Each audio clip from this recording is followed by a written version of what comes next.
1 João, capítulo 5, verso 11 em diante. A palavra de Deus diz assim, 1 João, capítulo 5, verso 11 em diante. E o testemunho é este, que Deus nos deu a vida eterna, e esta vida está no seu Filho. Aquele que tem o Filho tem a vida, aquele que não tem o Filho de Deus não tem a vida. Estas coisas vos escrevi, a fim de saberdes que tendes a vida eterna, a vós outros os que creem no nome do Filho de Deus. E esta é a confiança que temos para com Ele, que se pedimos alguma coisa segundo a sua vontade, Ele nos ouve. E se sabemos que Ele nos ouve, quanto ao que lhe pedimos, estamos certos de que obtemos os pedidos que lhes temos feito. Até aqui a leitura da palavra de Deus. Louvado seja Deus pela sua palavra. Vamos orar mais uma vez? Pai, nos dá graça para desfrutarmos da graça com graça.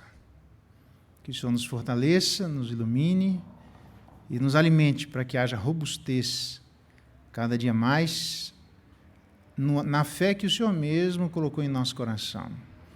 E dessa maneira, refletindo como cidadãos celestiais, possamos também levar adiante a Tua palavra, para que outros que também se tornarão cidadãos celestiais o façam por intermédio da palavra ministrada a eles através de nós e por intermédio de nós. Fica com cada um, é a nossa oração, gratos em Cristo Jesus. Amém. Muito bem, a vida eterna. Eu gostaria de fazer algumas reflexões sobre esse assunto, a vida eterna. A primeira coisa, antes de eu falar sobre a vida eterna, é tentar justificar por que esse é um tema importante num momento como esse, onde comemoramos próximos aí, né, em alguma medida, do nascimento de Jesus Cristo. Talvez as cartas de João, elas servem como verdadeiros filmes que adiantam as cenas de um filme maior. Quem de nós já não teve vontade, por exemplo, de, ao assistir um filme, ser tão impactado por ele, voltar para assistir determinadas cenas? Eu linkei alguns filmes aqui que, para mim, pelo menos, foram bem interessantes. Major Indy, Major do Exército. São filmes indianos, a maioria deles aqui, tá bom? Tem na Netflix, pode olhar lá. Eu não ganho nada da Netflix, eu só estou falando do filme, tá bom? Major do Exército, são histórias reais. Quando não for, eu falo. Major do Exército Indiano, Sandeep. Lá naquele grande problema que teve no Taj Mahal Hotel, lá da Índia, onde aconteceu em Mumbai, em 2008, como esse camarada foi envolvido para libertar as pessoas que lá se fizeram reféns de vários atos terroristas, entre eles um desenvolvido naquele hotel. Eu me lembro claramente de uma das cenas que marcou profundamente. Toda vez que eu volto, eu tenho vontade de voltar lá em casa antes de dormir e olhar só aquela cena. Tem também o atentado ao Hotel Taj Mahal, mostrando como as pessoas ali que viveram conseguiram se livrar de circunstâncias absolutamente caóticas. Tem esse também, a tenente de Cargill, primeira mulher a se tornar piloto de combate na Índia. E ali mostra as suas dificuldades para poder superar aquela sociedade que impedia as mulheres de desenvolver carreiras, entre elas essa. Você tem também a Sombra e a Escuridão. Assistiu esse filme? Dois Leões. Desenvolveu lá em 1896, né? Esse foi um evento real. Leões famintos no leste da África, que mataram só naquele ano 135 pessoas. Toda vez tem uma cena que eu gosto de voltar lá, o leão comendo todo mundo e o cara atirando nele, e o leão vindo para cima dele, o cara atirando nele. Eu sei que o leão só para, morto, mordendo a perna dele e ficando parado assim. Parece que eu estou vendo aquela cena. Haja tiro para matar aquele leão. Você tem também, fantástico, O Homem que Viu o Infinito. Assistam, se não assistiram esse filme. Todos esses aqui são digno de nota. Assistam, vale a pena. É um homem indiano, na verdade, Ramanujan. Ele deu significativas contribuições para resolver problemas históricos da história da matemática sem informação alguma. Tem duas cenas que saltam aos meus olhos. Ele está lá, as anotações dele, na Academia de Matemática Britânica, onde ele resolveu problemas que na história da humanidade não se tinha resolvido até então. É uma cena onde ele mora numa ilha, ele está escrevendo com um pedaço de pedra no chão as fórmulas que vinham automaticamente na sua cabeça. Tem várias outras cenas que me vêm à mente, aí eu conversando até com alguns de vocês, Orgulho e Preconceito. Filme bem interessante, Orgulho e Preconceito, onde mostra a obra-prima de uma escritora britânica como pano de fundo da burguesia inglesa do século XIX. Bem interessante, tem que ter paciência, porque o filme é basicamente de diálogos, né? Então você tem que ouvir para que você possa aproveitar, e tem determinados diálogos ali que ficaram marcados. Tem filmes que marcam assim a cabeça da gente em determinados momentos, e que se você pudesse voltar, mesmo já tendo assistido aquele filme, você voltaria só naquele ponto lá para ver o que aquele filme traria de importante. Pois bem, o texto que nós acabamos de ler é exatamente o que, num grande filme, desde o nascimento de Cristo até a sua ascensão, e o que acontece depois é como se a gente adiantasse esse filme a respeito da vida eterna. Nas cartas de João é um adiantamento desse filme. Na verdade, o menino nasceu e há N benefícios que foram trazidos através do nascimento de Jesus Cristo. Eu quero justificar entre eles, tem vários, eu vou falar só de 2, né? Mas entre eles: agora, Senhor, pode despedir em paz o teu servo segundo a tua palavra, porque os meus olhos já viram a tua salvação. Notadamente, o nascimento de Cristo tem ligações diretas com salvação, porque o qual o Senhor preparou diante de todos os povos. É um aspecto público ou da publicização do nascimento de Jesus Cristo. Luz para a revelação aos gentios e para a glória do teu povo de Israel. Revelação e exaltação. Estavam o pai e a mãe do menino admirados do que ele se dizia, do que dele se dizia, admiração.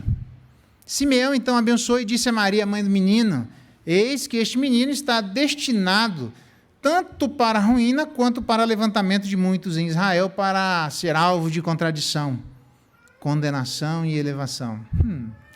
E também uma espada vai traspassar a sua própria alma, para que se manifestem os pensamentos de muitos corações. Exposição. Olha que interessante.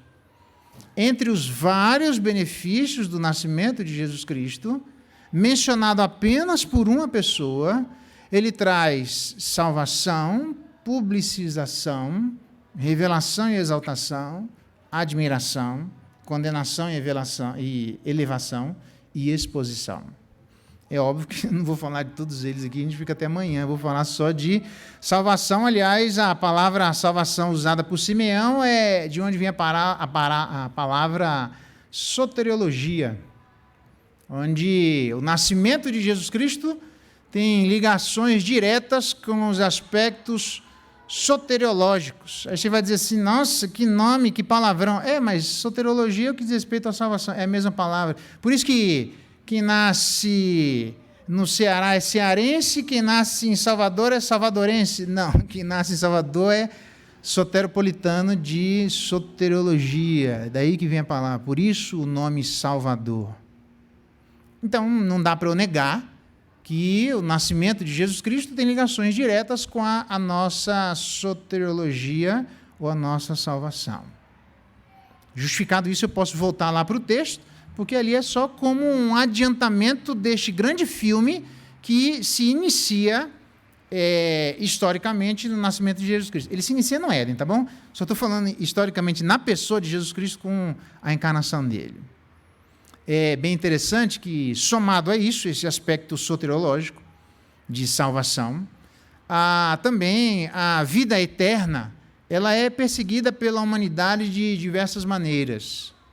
Manifestas, por exemplo, em milhões e milhões que são gastos na busca pelo rejuvenescimento. Você até vê imagens de pessoas que tentaram fazer coisas em si para rejuvenescer e que não deram certo, né? Porque a tentativa é de permanecer eternamente jovem. Alguns, para isso, tentaram o processo de mumificação. Outros, para isso, tentaram, me lembro bem, do processo de congelamento. Congelamento de quê? Da pessoa. Gente com... Amém. O pessoal está animado. Gente com... como é que fala? Com o desejo de permanecer, que tem problemas insolúveis na medicina atual. Isso, só encosta aí. Eu preciso me concentrar aqui, que senão eu vou me perder aqui. Gente que... a criançada está animada lá. Gente que tem problemas que na medicina atual não tem solução. Então, algumas delas propuseram a solução para isso, o congelamento da pessoa inteira. Porque imaginaram elas que, se congelando, permaneceriam vivas, para lá na frente a medicina sendo atualizada, poderiam curar determinadas doenças, porque o objetivo final é não morrer, é permanecer vivo. Eu só não sei como é que vai congelar a pessoa viva. Quer dizer, congelar viva eu sei, não sei se ela vai permanecer viva depois de congelada, né? E também tem esse grande célere aí, que ficou marcado, o transplante de cabeça. Acho que muitos de nós tivemos acesso a isso, né? Isso ficou conhecido no mundo inteiro, o médico italiano Sérgio Canavero, pretendendo fazer o primeiro transplante de cabeça da história. Na verdade, ele teria conseguido, esse teria aqui é bem com reservas, treinando em cadáveres. Com cadáveres, se muda lá, até eu faço, velho. Eu quero ver com gente viva. Aí é que o negócio muda. Na verdade, um russo, Valery Spiridonov, foi o voluntário para fazer o transplante de cabeça. Eu me lembro desse camarada, ele tinha um problema que o impossibilitava de andar, deglutir e até mesmo respirar. Mas quando chegou no dia próximo da sua cirurgia, ele adiou a cirurgia. Na verdade, dizem eles que já conseguiram, com sucesso, fazer um transplante de cabeça de macacos. Eu só não sei porquê, 20 horas depois da cirurgia, daquilo que havia sido um sucesso, eles sacrificaram um macaco. Se foi sucesso, sacrificou por quê? Boa pergunta. Na verdade, o primeiro transplante de cabeça, feito num cadáver na China, podia ser em qualquer lugar, tá, gente? Eu só estou pegando esses dados históricos aqui. Nada contra a China, ou tudo contra quem tem alguma coisa contra o cristianismo, ok? Então, numa cirurgia de 18 horas, onde o camarada disse que é possível, sim, só que ele fez num cadáver, realizar essa cirurgia em pessoas vivas. Topa ser aí um candidato, ainda que a Igreja Presbiteriana do Cruzeiro pague a sua cirurgia, para trocar sua cabeça num outro corpo? Quem sabe, né? Quem que vai ser esse primeiro camarada? Então, são tentativas na história da humanidade, bem estranhas, né? Mas elas existem, de fazer com que o ser humano ganhe aquilo que ele não tem, que é a vida eterna. Tem vários outros, né? Tem aquela do Wolverine, onde o Wolverine tenta lá, foi chamado por um amigo, que, no fim das contas, Wolverine sempre reclamava de ter no sangue a sua capacidade de autorregeneração. Quando ele vai para lá, um camarada que o ajudou, foi aquele camarada que só conseguiu sobreviver durante anos numa carcaça de, sei lá, de metal, qualquer coisa lá, né? E aí ele ia tirar do Wolverine essa capacidade, já que ele está triste de se regenerar, me dá para mim que eu estou afim de ser regenerado, né? Então, levou o Wolverine para lá para tentar matar o camarada e tirar dele do sangue. E mostra uma cena lá, o camarada tentando matar o Wolverine e tirar dele aquilo que traria essa capacidade de auto-rejuvenescimento. Bom, eu que já cortei a mão, vi que para rejuvenescer demora um pouquinho, e você também, acho que já deve ter se cortado, vê que para se curar o negócio não é tão simples assim. Então, diante dessa perspectiva, claramente Simeão fala, tem tantos outros textos, mas Simeão diz que o nascimento de Jesus Cristo tem a ver com salvação. No texto em que nós acabamos de ler, essa salvação se manifesta só como um filme adiantado, tá bom? É só isso. E aqui a gente vai pegar uma pequena cena para ver nesse filme adiantado o que o nascimento de Jesus Cristo trouxe a respeito de vida eterna. Primeira coisa, que a vida eterna é comunicada exclusivamente por Cristo. Quando ele diz no verso 11, o testemunho é esse, que Deus nos deu a vida eterna e esta vida está no seu Filho. Não está em outro lugar. E aquele que tem o Filho tem a vida e não em outro lugar. Essa é uma das coisas que são absolutamente inegociáveis no cristianismo. É tão inegociável que, por exemplo, em Apocalipse, capítulo 5, um dia a gente vai estudar, mas ele mostra que havia um camarada que as pessoas tinham um livro na mão e que elas não podiam pegar no livro e sequer olhar para o livro. Porque não havia alguém acima no céu ou embaixo na terra que tivesse a habilidade sequer de pegar e nem olhar para o livro. E todo mundo começa a chorar. Até que um semelhante ao Filho do Homem se coloca de pé e diz, pode dar aqui que eu tenho condição. Não só de olhar, mas de pegar no livro. Não há salvação em nenhum outro, porque abaixo do céu não existe nenhum outro dado entre os homens, pelo qual importa que sejamos salvos. Não somos salvos por Paulo, não somos salvos por Pedro, não somos salvos por Maria, não somos salvos pelos anjos, Gabriel, Daniel e tantos outros, e não somos salvos por todas as pessoas, por melhores que elas tenham sido na face da terra. A Bíblia é absolutamente exclusivista neste aspecto. Só existe vida eterna em Jesus Cristo. Ela só é comunicada exclusivamente em Jesus Cristo. Então, se eu quero pensar a respeito da minha vida eterna, eu preciso obrigatoriamente pensar sobre em que fonte eu tenho bebido para a vida eterna. Por isso, quem crê no Filho tem a vida eterna, o que, todavia, se mantém rebelde contra o Filho, não verá a vida, mas sobre ele permanece a ira de Deus. Não tem outra coisa para dizer, irmãos. Isso tem grandes implicações na nossa vida ética, mas eu nem vou dizer, deixa para você aplicar. O fato é que todo aquele que nega o Filho não tem o Pai. Aquele que confessa o Filho, este igualmente tem o Pai. É assim que funciona. Ou eu tenho Filho, ou eu não tenho Filho, porque vida eterna diz respeito exclusivamente àquele que é a fonte da vida eterna, Jesus Cristo. Colocar a fé em Jesus Cristo exclusivamente é receber o dom da vida eterna. Vida espiritual não pode ser encontrada em nenhum outro lugar a não ser na vida eterna, em Jesus Cristo. É por isso que nas tradições fora do protestantismo, as pessoas tentam colocar outras coisas, como por exemplo em Gálatas, que era Cristo e a circuncisão, e eles disseram, não, a circuncisão não, é só Jesus Cristo. Como Hebreus, que era Cristo e um monte de outras coisas cerimoniais, o cara diz, não, esquece as coisas cerimoniais, é só Jesus Cristo. Como é em Paulo aos Romanos, que precisava ir pregar lá na Espanha, e a igreja mais próxima que existia era a igreja de Roma, e o problema é que a moral, o know-how de Paulo havia chegado na igreja de Roma antes dele.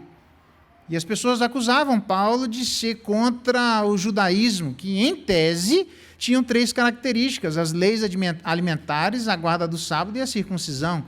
Paulo dizia, não precisa das leis alimentares, não precisa circuncidar e não precisa guardar o sábado. Está vendo? Ele fala contra o judaísmo. Ele fala, não é porque isso não há mais necessidade, é porque é tudo exclusivamente em Jesus Cristo. No batismo nós temos a circuncisão operada por Jesus Cristo.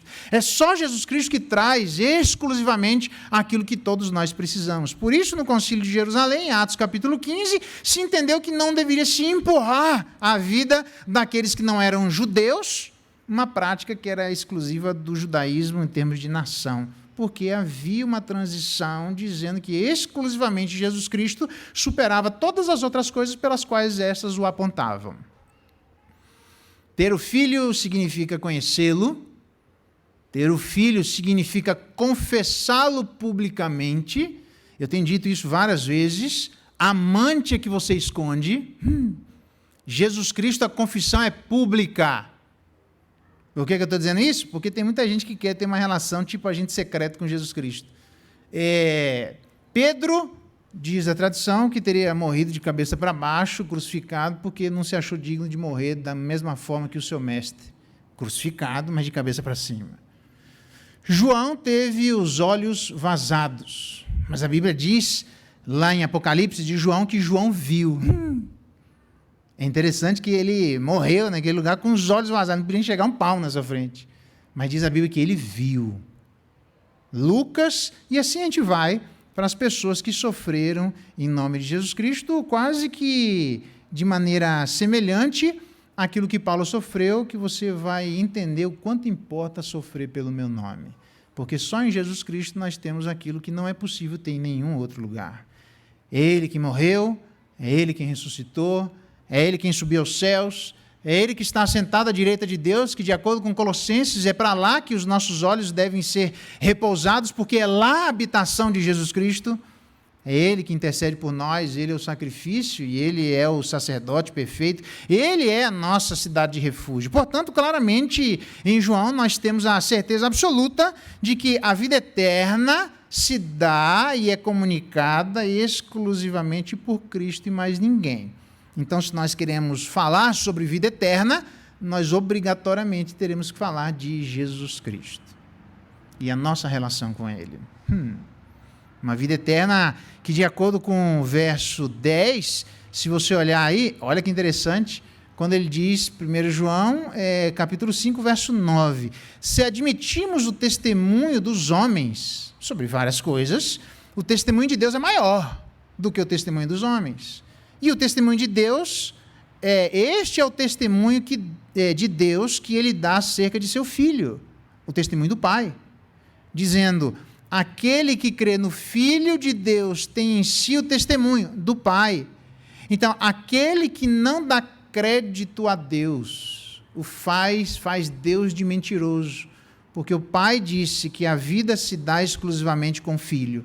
Quando nós dizemos que a vida não se dá exclusivamente com o Filho, nós estamos dizendo que o testemunho que o Pai disse a respeito de seu Filho não é um testemunho verdadeiro.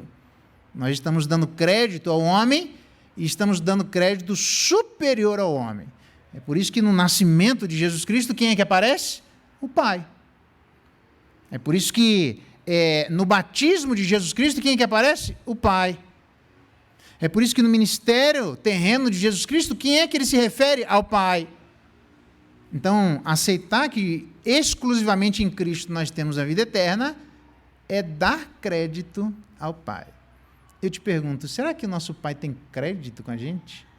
Porque toda vez que eu quero encontrar vida eterna em outro lugar, além de Jesus Cristo, é como se eu estivesse chamando o Pai de mentiroso. Continuando, não só a vida eterna se dá comunicada de maneira exclusiva, mas ela também é uma realidade a ser experimentada conscientemente.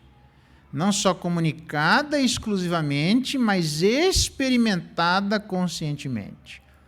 Verso 13, mas alguns falam que isso se repete em vários versos. Diz assim: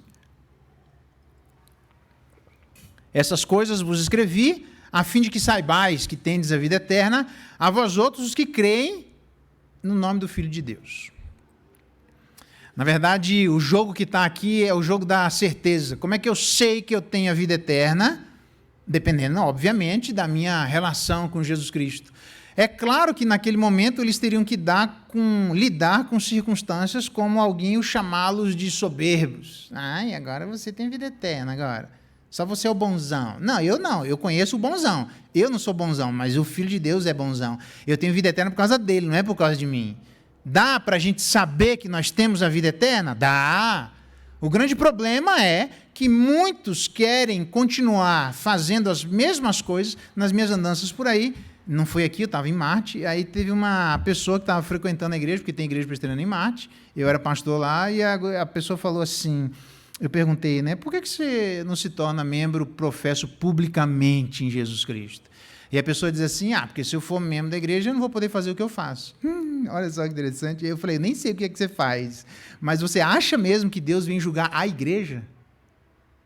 Você acha mesmo que as únicas pessoas que estão debaixo de uma obrigação de um juiz são os membros de uma igreja?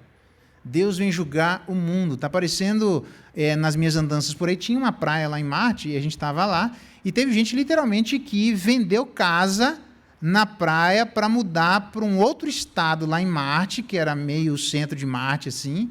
E isso é verdade, tá, gente? Fora Marte, o resto é verdade. E a pessoa dizia assim, por que ele vendeu? Ela dizia assim, porque ela está com medo do fim do mundo, por isso que ela saiu da praia de Marte para viver num estado onde não tinha praia.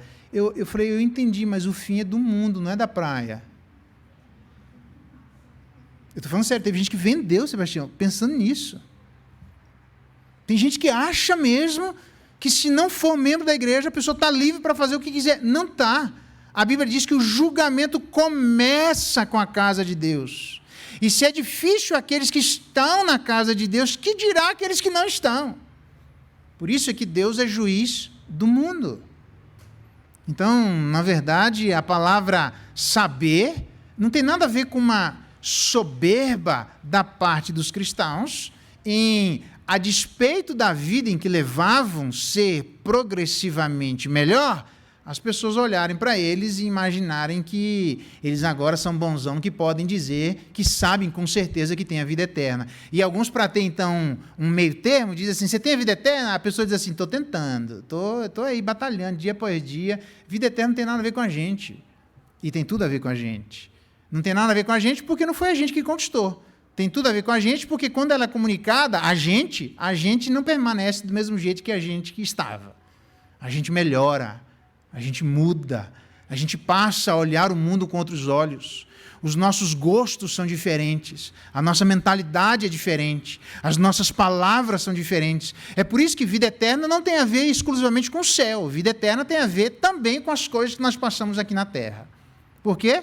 Porque à medida que Deus habita no coração de quem estava morto nos delitos e pecados e da vida, essa pessoa começa agora a agir feito alguém vivo. Por isso, a soberba não cabe, porque o fundamento da vida eterna não se encontra pessoalmente em nós. O reflexo da vida eterna se encontra em nós, mas o fundamento está exclusivamente em Jesus Cristo. Mas nós podemos, sim, a despeito de quem ainda somos, mas graças a Deus, as pessoas que não mais somos, mas que ainda seremos aquilo que ainda não somos, nós podemos dizer com certeza absoluta, conscientemente, você tem vida eterna? Tenho. Nossa, bonzão. Não, eu conheço o bonzão. Então, eles teriam que lidar com soberba, com exclusividade, com incoerência, a despeito de eventuais impurezas que existem no coração de determinadas pessoas. Por isso que 1 João ainda vai dizer em outro lugar, irmãos, não vos maravilheis se o mundo vos odeia. Porque o mundo não gosta de pessoas que se colocam dizendo que eles têm a vida eterna, como se só eles tivessem a vida eterna. Não, a Bíblia diz que quem é que tem a vida eterna são aqueles que creem, e o verbo crer são aqueles que creem e continuam crendo.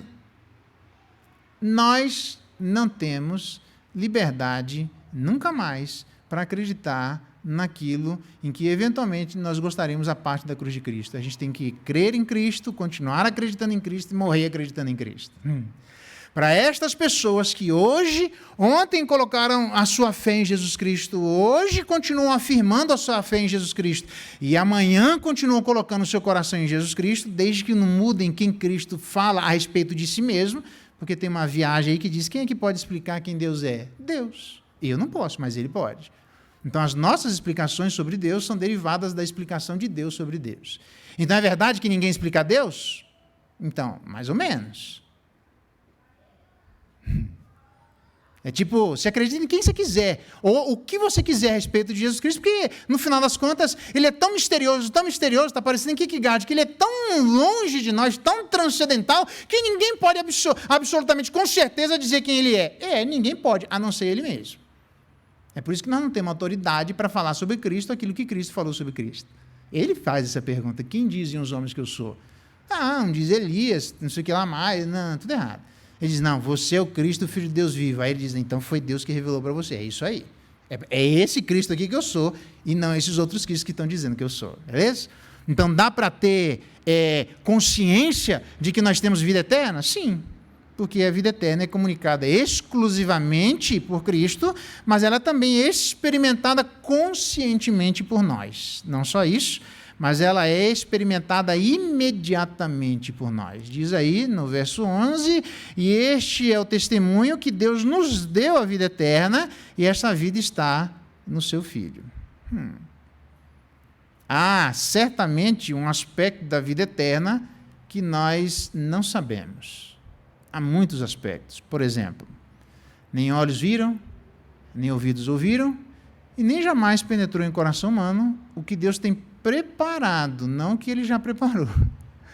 Por isso que o cristianismo é uma religião revelada. Aquilo que ele preparou, ele diz, está preparado para vocês. Aquilo que ele ainda vai preparar, que é a cereja do bolo, ele não disse o que é, o próprio Jesus Cristo disse, eu vou para junto do Pai, porque se eu não for, não vou preparar morada para vocês. O que são essas moradas? É um grande sobradão, onde cabe tipo um castelo medieval, 439 quartos, e todo mundo vai morar num castelão enorme, assim? Sei lá se é ou não. Eu só quero o meu de frente para a praia. Mas eu não sei se é assim, não tenho certeza, né?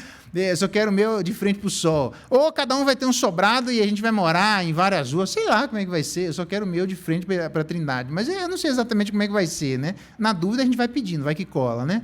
Mas o fato é que a vida eterna ela é experimentada exclusivamente. Dá para nós sabermos se nós temos a vida eterna, porque a vida eterna começa aqui, não exclusivamente no céu. A plenitude se experimenta no céu, mas a iniciatude se experimenta aqui. O céu começa aqui, e o inferno também, tá? Mas tudo começa aqui. Lá, nós experimentaremos exponencialmente aquilo que eventualmente estamos experimentando parcialmente agora, neste momento. Dá para saber que nós temos a vida eterna? Sim. Dá para saber agora que nós temos a vida eterna? Sim. É interessante que Pedro diz, estas coisas existindo em vós e em vós aumentando, o fareis que não sejais infrutuosos no pleno conhecimento de Deus, enxergando somente aquilo que está perto, confirmando, amados de Deus, a vossa vocação e eleição. E eu te pergunto, estas coisas existindo em vós e em vós aumentando. Essas coisas existindo em vós e em vós aumentando, trazem determinados reflexos no coração daquele que crê em Deus, continua crendo, vai aumentando na crença e vai trabalhando nas diversas áreas da vida cristã para que a fragmentação, que é absolutamente natural numa vida morta, ela se dê cada vez menos em alguém vivo. As áreas da vida cristã vão sendo juntadas. A virtude é o conhecimento a fé, o domínio próprio, ele dá uma lista lá. Então, estas coisas precisam existir, estas coisas precisam aumentar, todas elas juntas precisam existir na vida daqueles que têm a vida eterna, porque fazendo assim, nós mesmos ganharemos uma convicção para nós mesmos de que nós somos aquilo que Deus diz que nós somos. Então, nós não fazemos algo para convencer Deus de quem nós somos. Deus não precisa de convencimento. Ele sabe quem a gente é mais do que nós mesmos. Quem precisa de convencimento somos nós. Sabe quando você pisa na bola e alguém diz, não, mas você tem Deus. Você diz, será mesmo? Será que eu tenho Deus fazendo o que eu fiz e continuando fazendo desse jeito? Caraca, eu preciso melhorar, hein? Eu acho que eu preciso trabalhar, que eu estou meio em dúvida. E aí você trabalha, faz, e vai, e evangeliza, e discipula, e melhora a sua vida, e cresce em domínio próprio, em vida, e um monte de outras coisas. De fato, é mesmo, eu sou crente mesmo. E aí você trabalha no outro ano, para quê? Para você mesmo ganhar uma autoconvicção a respeito da sua nova identidade dada em Cristo Jesus. Pessoas que são dúbias nesta autoconvicção são pessoas que não estão trabalhando para juntar os diversos aspectos da vida cristã que jamais deveriam existir de maneira separada. Por isso que tem muita gente que não trabalha e fica em dúvida. Você quer ganhar convicção? Trabalhe, irmãos. Não tem outra coisa. Sabe por quê? Porque só fala de Jesus Cristo dando a cara para bater quem tem certeza que acredita nele. Porque você sabe que a hora que você falar de Jesus Cristo, aquilo que as pessoas pensam de Jesus Cristo vão pensar de você. Seria mais ou menos assim, saudações flamenguistas. Ah, a galera aí vai à loucura, isso é. Saudações corintianas, isso, tudo que é corintiano, estamos juntos. Saudações Jesus Cristense, né? É isso aí. Então, quando você fala de Jesus Cristo, a galera mas não gostei disso aí, não. Só para você ter uma noção, nas minhas andanças por aí, eu viajei pouco, tá, gente? Mas eu estava em Saturno na época, teve alguém que falou para mim assim, nossa, você até ri. Tô falando sério. Eu falei, é mesmo? O cara se aproximou de mim, porque fora do ambiente eclesiástico, eu exercia as coisas e até sorria, ele achou estranho, porque ele não imaginava que alguém que tem a vida eterna poderia sorrir daquele jeito, porque ele tinha um estereótipo. O estereótipo é aquilo que ele imaginava que as pessoas que acreditam em Cristo vão ser automaticamente imputadas sobre aqueles que acreditam em Jesus Cristo. Então, na dúvida, para que você não tenha estes estereótipos que às vezes são equivocados sobre você, o que você faz? Não fala da sua relação pública com Jesus Cristo. Porque, no final das contas, pelo menos, você conhece Jesus Cristo? Eu? Que imagina? Mas você está falando como ele. Você andou com Jesus Cristo? Não, eu nunca nem vi, velho. Não conheço camarada, não. Estou contigo até morrer. Jesus Cristo dizer, te conheço, velho. Você estava com Jesus Cristo? Não, não sei quem é, não vi, não quero saber, eu quero distância desse camarada que você chama de Jesus Cristo. Depois ele morre de cabeça para baixo. Pelo menos de acordo com a tradição. Ele morre de cabeça para baixo porque ele diz, você conhece Jesus Cristo? Conheço. Você estava com Jesus Cristo? Estava. Você ama Jesus Cristo? Amo. Você tem certeza? Tenho. Você vai mesmo assumir publicamente esse tipo de relação com Jesus Cristo? Vou. Por quê? Porque todas as coisas que imediatamente as pessoas querem lançar sobre Jesus Cristo a quem elas não veem, elas vão lançar para aquelas pessoas a quem elas veem, que diz que tem um relacionamento com Jesus Cristo. Então, assumir uma postura pública com Jesus Cristo é admitir Corinthians e São Paulo, ou Corinthians e Flamengo, eu torço para os dois, né? Então, beleza. Eu sou flamenguista, corintiano, São Paulino, Atlético Mineiro, Bahia, acho que tem mais um que eu estou esquecendo. Hein? Coração grande, irmão. Tem gente que torce só para um, não tem muita graça. Abre o coração. Corinthians e Flamengo, você na torcida do Corinthians, final do Campeonato Brasileiro, 2-2, última falta, aconteceu com o Petkovic, mas com outro time, lembra disso? Vai lá, acabou, o cara bate a falta. Nem vou dizer o que o comentarista, você procura na internet e ouve lá o que o comentarista falou. É só uma falta, acabou. E ele vai, faz a falta e faz o gol e acabou o jogo, ele ganha o campeonato. E aí você, no meio da torcida do Corinthians, pega uma bandeira do Flamengo e diz, Mengo, não sei se sai vivo, não sei nem se consegue terminar de estender a bandeira. Porque aquela frustração que aquele time deu sobre aquelas pessoas, ela vai ser depositada por todos aqueles que dizem acreditar naquele time. A vida eterna é a mesma coisa. Então, ela é comunicada exclusivamente por Cristo, ela é experimentada conscientemente, ela é experimentada imediatamente. Hoje, dá para a gente saber se temos a vida eterna ou não. E eu termino dizendo que ela também é uma dádiva experimentada graciosamente. O testemunho é esse, no verso 11, que Deus nos deu a vida eterna, nos deu. Está lá no passado, não vai dar. Não é no céu que ela vai acontecer, Ele nos deu. Isso é um presente. Aliás, tem uma outra versão na Bíblia que traz exatamente, não só nos deu, mas ele traz assim, este é o testemunho, a vida eterna que Deus nos presenteou. O nascimento é de Jesus Cristo e quem recebeu o presente fomos nós. Nós fomos presenteados. Vida eterna tem a ver com uma herança que vamos receber da parte de Deus. Uma herança conquistada por Jesus Cristo. Todos nós sabemos que herança, ela é dada. Ninguém trabalha para ter uma herança. Ninguém merece ter uma herança. Ou você é filho ou você não é, e sendo filho, até alguns ficam indignados. Olha lá, aquele filho, pela madrugada, o camarada recebeu um presente. Aquele ali não merecia receber esse presente, não. Porque o pai dele, porque a mãe dele. Mas automaticamente, se você é filho, ninguém tira isso de você. Você tem direito legal de receber aquela herança. Todos nós somos assim, recebemos esse presente da parte de Deus, porque a salvação, em última instância, ela foi doada a nós. A grande questão é que, mesmo sendo doada, nós recebemos de graça, não podemos comprar e sequer vender, a não ser que compremos sem dinheiro e sem preço. Tem muita gente que não leu esse texto, mas ele existe. Então, nós não podemos vender a vida eterna, como tem gente vendendo terrenos na Lua, e tem gente comprando. Ai, com medo do fim do mundo, pelo menos já está garantindo um pedacinho lá na Lua, que aí, se comprar, beleza, não sei se vai ter ônibus para chegar até lá, né? O carro para chegar até lá, beleza.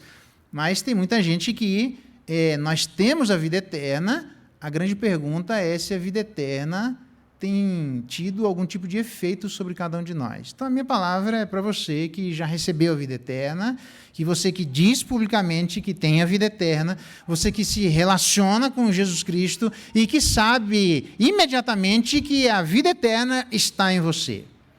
A minha pergunta é, você tem a vida eterna, faz alguma diferença? O Natal, para mim, serve para a gente ter esse tipo de reflexão. Mudou alguma coisa? Pelo menos Pedro, de alguém que negou, passou a alguém que morreu em prol daquilo que ele mesmo negou. João, por exemplo, quando ele foi dar um testemunho, Tiago, o camarada que ele acusou, ouviu o testemunho que ele morreria por causa daquela acusação e ficou tão impressionado com o testemunho de Tiago que ele tirou a acusação que ele havia colocado sobre Tiago. Tiago manteve a palavra dele e o camarada que acusou Tiago abraçou a fé que ele mesmo estava acusando Tiago de ter e morreu da acusação que ele mesmo levantou junto com Tiago. Veja que interessante. Sabe quando a gente tem certeza se a graça de Deus permanece na nossa vida, se o presente de Deus permanece? Aliás, a palavra permanecer, ela é absolutamente contundente na primeira carta de João, aparece de maneira repetida. Se vocês amam e permanecem nesse amor, se vocês obedecem e permanecem nessa obediência. E ele vai dizendo várias vezes a respeito da coisa que nós recebemos, mas da coisa que ainda continua existindo em nós, a despeito de eventuais prejuízos temporais que nós tenhamos. Então, Paulo entendeu isso. Quando ele diz assim, eu trabalhei muito mais do que todos eles, mas não eu, a graça de Deus comigo. A gente sabe, quando a gente tem a vida eterna, se pela gente mesmo, a gente diz assim, eu não quero, não vou fazer, cansei. Assim, a gente trabalha, se machuca, cansei, não quero mais. Aí você olha para o sacrifício de Jesus Cristo, ele foi rejeitado, nós também vamos ser. Olha para o sacrifício de Jesus Cristo, ele foi humilhado, nós também vamos ser. Olha para Jesus Cristo, ele foi perseguido e ele mesmo disse que vocês não são maiores do que o mestre, vocês também serão perseguidos. Então não tem jeito de viver uma vida não perseguida? Não tem jeito de viver uma vida não rejeitada? Não tem jeito de viver uma vida não humilhada? Será que eu vou precisar passar em alguma medida por aquilo que Jesus Cristo fez? Vai. Então, se é assim, não tem jeito, eu mesmo não querendo, eu faço. Por amor a Ele. É assim que deve existir daqueles que dizem que experimentaram e continuam experimentando graciosamente a bênção de Deus. Trabalhei muito mais do que todos eles, mas não eu, a graça de Deus comigo. E Paulo foi até ser decapitado. Só parou depois que mataram. Irmão, põe uma coisa na sua cabeça. Você só deve parar depois que te matarem. Você só deve parar depois da morte. Apocalipse 14, 13 diz que para que descansem das suas fadigas, Deus leva para si. Cansei de trabalhar. Então vem para cá morar comigo. Não, deixa eu ficar mais tempo aqui. Então trabalha. Porque a única opção que cabe para aqueles que acreditam em Jesus Cristo é trabalho. Trabalho por gratidão, trabalho por alegria, trabalho por satisfação, trabalho em agradecimento eterno, trabalho por entender que a cada dia temos sido feitos pessoas melhores. Trabalho para entender que jamais olha, com muito temor, qualquer tipo de dor e sofrimento que eu e você experimentarmos não chega aos pés do sofrimento que Cristo experimentou. Porque tudo aquilo que Cristo experimentou, Ele experimentou no lugar de pessoas que mereciam experimentar e Ele não merecia. Ele experimentou conjuntamente todas as pessoas e o castigo que se daria por todos os eleitos sobre ele e toda a intensidade que seria derramada da ira de Deus sobre todas as pessoas, ele experimentou de uma vez só. Não existe nenhum tipo de sofrimento que eu e você venhamos a experimentar que sequer reflita de longe o que Jesus Cristo sofreu. por cada um de nós. Por isso, mesmo sofrendo, mesmo doendo, mesmo machucados, mesmo sangrando, mesmo chorando, mesmo incomodados e mesmo clamando, o único caminho que cabe a mim é você continuar trabalhando em gratidão e satisfação pelo presente que eu e você recebemos por causa do nascimento de Jesus Cristo. Jesus Cristo nasceu, viveu, morreu e ressuscitou e aplicou tudo isso a nós. E eu pergunto, adiantou? Parece o cuiabano, uma vez eu falei, adianta? E o cuiabano entendeu, ajanta, né? Porque eles falam assim, adianta, né? Adianta. Jesus Cristo morreu por você, adiantou alguma coisa? Sabe como é que você sabe se adiantou alguma coisa? Pergunta para os outros. Eu sei que é difícil, eu sei que a gente tem vergonha, eu sei que talvez nem sempre todas as coisas que os outros vão falar sobre nós sejam reais e verdadeiras, mas a gente tem que abrir o coração para dizer, irmão, Jesus fez isso. Quem dizem os homens que eu sou? Você já perguntou para os outros se você é alguém diferente do que você é? Você já perguntou aos outros? Eu não gosto dessa palavra, mas eu vou usar, tá? Você já perguntou para os outros se você está evoluindo? Nossa, que palavra esquisita, eu não gosto dessa palavra, eu quero estar permeado de um monte de coisa estranha, né? Vamos mudar. Você já perguntou para os outros se você está progredindo? Você já perguntou para os outros se você está se tornando alguém que você ainda não era? Você já perguntou para os outros se a pessoa pode dizer para você, nossa, fulano, não te reconheço mais. E aí eu pergunto, isso é bom ou ruim? Porque se Cristo morreu por nós e aplicou em nós, eu me lembro, obviamente, eu já até acho que mencionei esse filme, uma pequena cena do trecho do Resgate do Soldado Ryan. Lá no filme, um monte de gente morre por causa desse camarada, que era o único de quatro irmãos. E depois mostra no finalzinho ele vindo velhinho, diante do túmulo das pessoas que morreram por nós, e um deles diz, faça valer a pena. E ele se ajoelha e começa a chorar e perguntar para seus familiares, diga a eles que valeu a pena. Diga a eles que eu me tornei alguém melhor. Diga a eles que eu sou um marido melhor. Fala para eles que valeu a pena eles terem se sacrificado por mim. Testemunhem diante deles do túmulo para mostrar para eles que eu sou alguém diferente. Que eu era de um jeito, mas hoje, pela graça de Deus e pelo presente recebido, sou completamente diferente. Se os outros não podem dizer isso a respeito de nós, que estão vendo, se os outros não podem testemunhar a respeito de nós, que estão percebendo e recebendo os reflexos porque vivem conosco, isso não quer dizer que a gente ainda não tem defeito, não dá ainda para progredir melhor, não dá para melhorar, não dá para ter uma fé maior, para ter aspectos da vida cristã juntos, não dá para dar uma azeitada na vida cristã, não dá para ser mais cheio do Espírito de Deus. Paulo mesmo fala de igrejas que eram absolutamente modelos para todas as igrejas da Acaia, onde ele diz, mas quando eu estiver perto de vocês, eu vou reparar as deficiências da vossa fé. Eu sei que a gente ainda tem deficiências a serem reparadas, mas eu não posso negar que existem deficiências que já foram reparadas, e os outros precisam reparar naquilo que foi reparado. Alguém vê que aquele muro que era destruído não está mais, foi construído? Talvez ainda falta no terreno seu construir muita coisa, mas as pessoas precisam ver que muito já foi construído. Então, se você quer saber se o Natal vale a pena, pergunta para os outros. Você vê alguma coisa diferente em mim? Eu fiz esse teste uma vez, só um, não acostumo, né? Já chega, um já está bom já, né? Chamei a turma, a galera até babava, dizia, pode perguntar para a Raíssa e a Luzinete, o Augusto estava pequenininho, mas era bem pequenininho, né?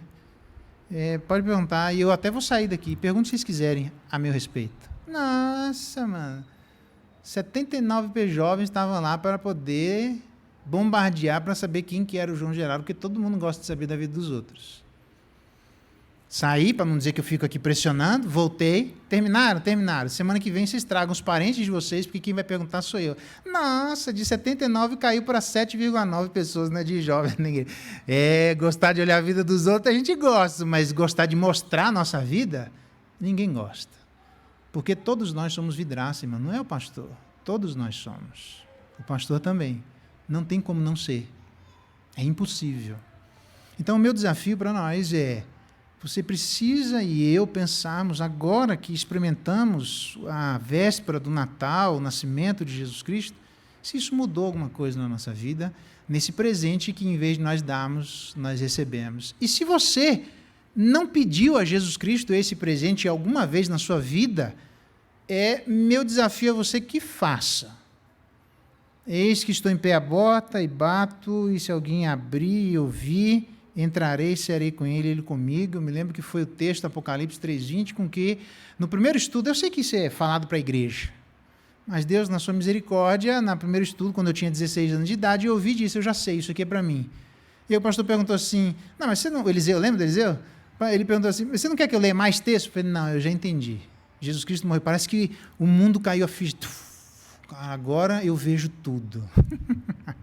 E eu disse para ele assim, vamos fazer o seguinte, deixa eu orar? Não, vamos fazer o seguinte, eu oro e você repete. Eu falei, não, ele não é mediador? Ele não vai ouvir? Eu oro e Deus vai saber.